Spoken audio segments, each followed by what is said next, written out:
With institute online classes. So మనకి last క్లాస్లో model physics మనం కంప్లీట్ చేసుకున్నాం కదా. సో ఈ క్లాస్లో మనకి ఇప్పుడు సో అవర్ యూనివర్స్ అనే ఒక టాపిక్, అట్లాగే యూనిట్స్ అండ్ మెజర్మెంట్స్ అనే టాపిక్, అట్లానే మనకి మెకానిక్స్ అనే ఒక టాపిక్ మనం స్టార్ట్ చేద్దాం.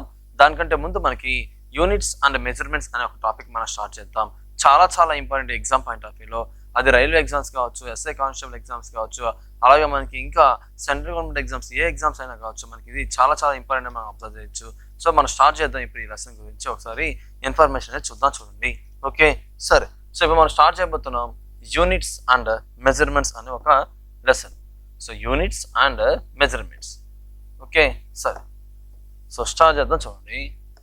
So units and measurements. Units and measurements, దీనిని కొలతలు మరియు ప్రమాణాలు అని పిలుస్తారు. దీనిని కొలతలు మరియు ప్రమాణాలు. సో కొలతలు మరియు ప్రమాణాలు అని మనం పిలుస్తాం.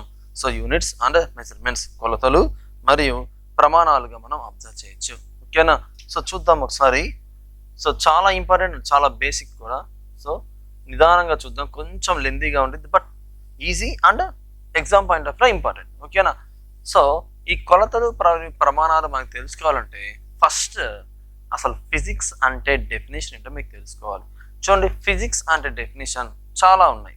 సో ఫిజిక్స్ అంటే మనకి చాలా రకాల డెఫినేషన్ చెప్పచ్చు, 100 రకాల డెఫినేషన్ చెప్పచ్చు మనకి ఫిజిక్స్ అంటే. మరి ఈ 100 రకాల డెఫినేషన్స్ మనకు అవసరం లేదు, ఎందుకంటే మనకు కావాల్సింది ఏంటంటే ఎగ్జామ్ పాయింట్ ఆఫ్ వ్యూలో డెఫినేషన్స్ కదా. సో మరి exam point of view definition చెప్తా చూడండి. So physics means study of physical quantities. Physics means study of physical quantities. So physics means study of physical quantities. So physical quantities గురించి study చేయడాన్ని, physical quantities గురించి మనం study చేయని మనం ఏమంటాం, physics అని పిలుస్తాం. ఓకే. తెలుగు మీడియం వాళ్ళు ఎవరు ఇబ్బంది పడద్దు, ఇంగ్లీష్ మీడియం వాళ్ళు ఎవరు ఇబ్బంది పడద్దు, ప్రతి పదమని నేను చెప్తాను. ఓకేనా. సో భౌతిక శాస్త్రం అనగా భౌతిక రాసుల అధ్యయనం. భౌతిక రాసుల అధ్యయనం. సో భౌతిక రాసుల అధ్యయనాన్ని మనం ఏమని పిలుస్తాం, సో భౌతిక రాసుల అధ్యయనాన్ని భౌతిక శాస్త్రంగా మనం పిలుస్తాం. Okay. So physics means study of physical quantity. అసలు ఫిజిక్స్ అంటే ఫిజికల్ క్వాంటిటీస్ని చదవడం కదా. ఇంతగా మనకి ఫస్ట్ ఏం తెలియాలి తెలుసా, అసలు ఫిజికల్ క్వాంటిటీస్ అంటే ఏంటో తెలియాలి. అసలు ఫిజికల్ క్వాంటిటీస్ అంటే ఏంటి? మరి ఫిజికల్ క్వాంటిటీస్ అంటే ఏంటంటే, physical quantities means anything that can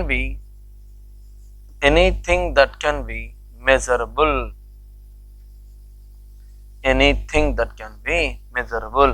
So physical quantities means anything that can be measurable. So anything that can be measurable అంటే దీని అర్థం ఏంటంటే కొలవగలిగే ప్రతి అంశము కూడా. సో కొలవగలిగే ప్రతి అంశము కూడా భౌతిక రాశియే. కొలవగలిగే ప్రతి అంశము కూడా భౌతిక రాశి.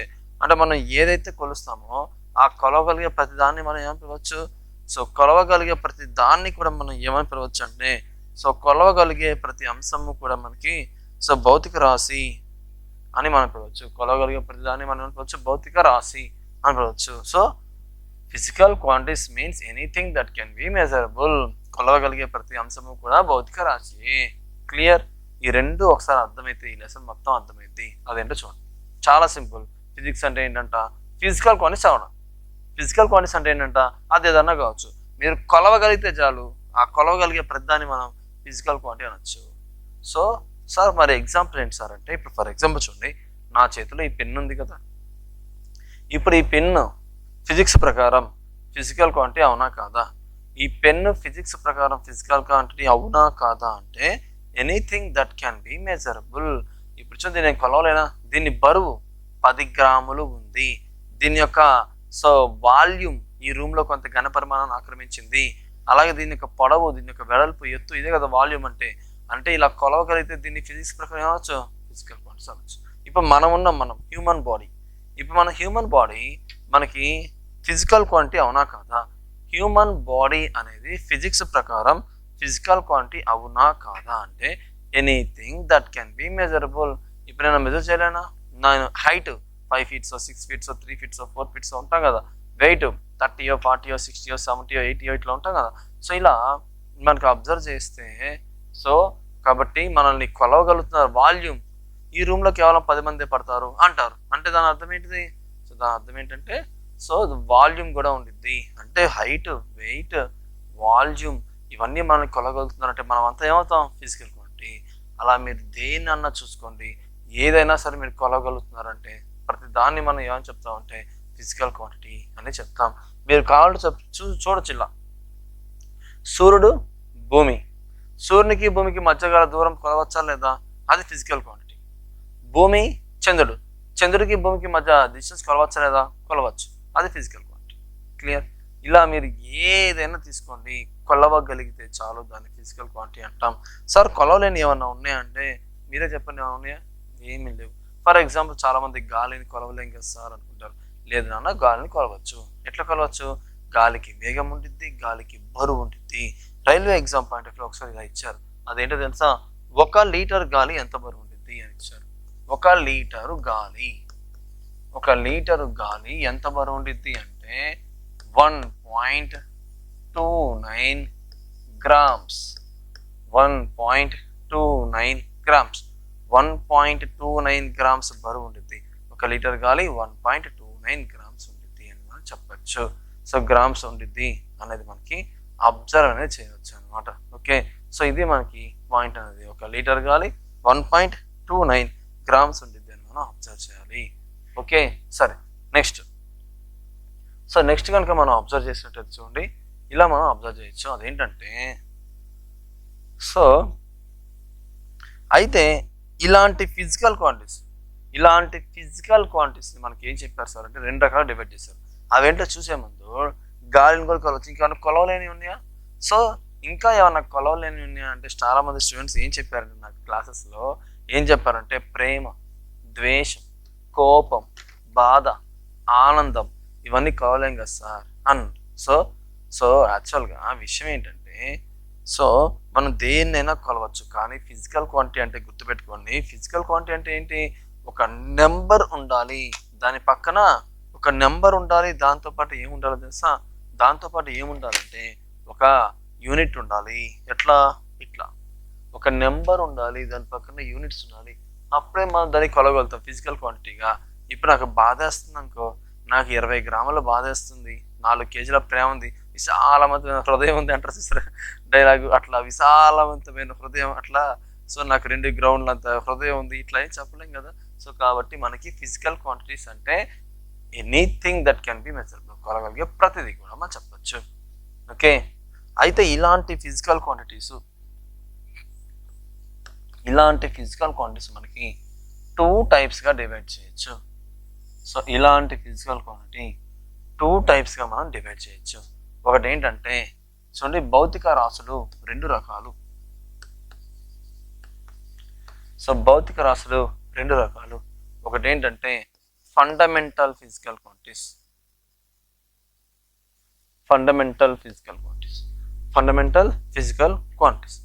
రెండోది వచ్చేసి డిరైవ్డ్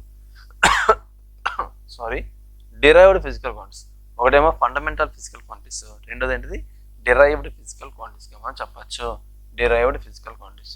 మరి ఫండమెంటల్ ఫిజికల్ క్వాంటిటీస్ గురించి మనం కనుక చూసినట్లయితే దీన్నే ప్రాథమిక భౌతిక రాశి అని పిలుస్తారు. ప్రాథమిక భౌతిక రాశులు అని పిలుస్తారు.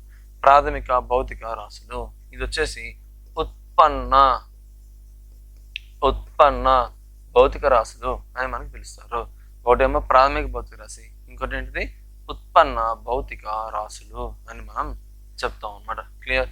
మరి మొత్తం ఫండమెంటల్ ఫిజికల్ క్వాంటిటీస్ ఎన్ని ఉన్నాయంటే 7. మొత్తం ఫండమెంటల్ ఫిజికల్ క్వాంటిటీస్ 7 ఉన్నాయి. సో మొత్తం ఫండమెంటల్ ఫిజికల్ క్వాంటిటీస్ ఎన్ని ఉన్నాయి? మొత్తం 7. సో 7 ఉన్నాయని మనం అబ్జర్వ్ చేయొచ్చు. క్లియర్?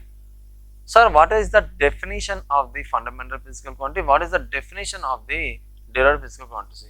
అసలు దీని యొక్క, సో మనకి ఫండమెంటల్ ఫిజికల్ క్వాంటిటీస్ అంటే మనకి ఏముంటాయి? ఆ డెఫినేషన్ ఏంటి సార్ అంటే ఒకసారి చూడండి. ఫండమెంటల్ ఫిజికల్ క్వాంటిటీస్ డెఫినేషన్ అంటే fundamental physical quantities means which are independent which are independent from others